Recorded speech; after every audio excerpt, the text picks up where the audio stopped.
there Virgos, thanks so much for tuning in. I'm Astrogirl and we're looking at April 11 through April 17. And while the big news for you really, being a Virgo, is that Mercury, the planet of communication and clear thinking, is going out of phase April 28, before that happens we have the retrograde of Mars. Now Mars of course is the red planet, and Mars is the planet of stimulation and passion and anger and get the job done, sometimes in anger. Now it's going out of phase in your 4th house of home and family and domestic affairs, which really talks about how you live, where you live, who you live with. For example, if you're having roommate, flatmate problems, this is one of those times when you are going to feel like, you want to do something about it. And this is one of those times when you're probably best just to leave things be until Mars moves direct at the end of June. Mars is going out of phase in your real estate zone too. This is not a time for you to think about buying, selling, or roommate situations, because you'll find that it ends in utter chaos, that it doesn't work out the way you want it to.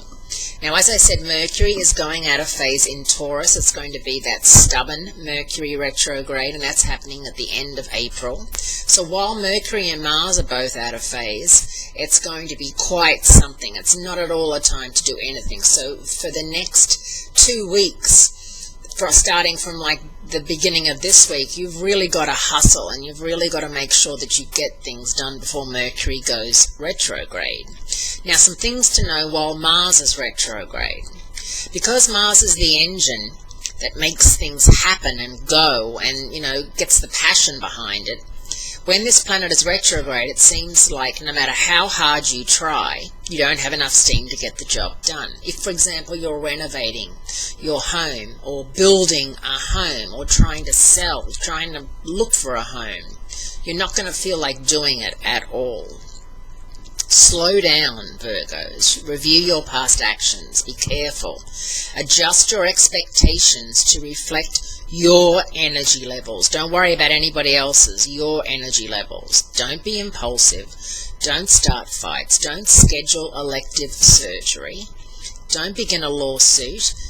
And don't play with firearms or sharp tools. Well, that's kind of obvious. It's like on the prescription bottle. Don't operate heavy machinery. But people obviously play with firearms or sharp tools, and that's when you could hurt yourself because you're not paying enough attention. So, if you know anyone born under the sign of Sagittarius, you probably know what a firecracker they are, but they're not going to be. They're going to be a little slower, a little down, a little, not depressed, just a little down on power, a little slow.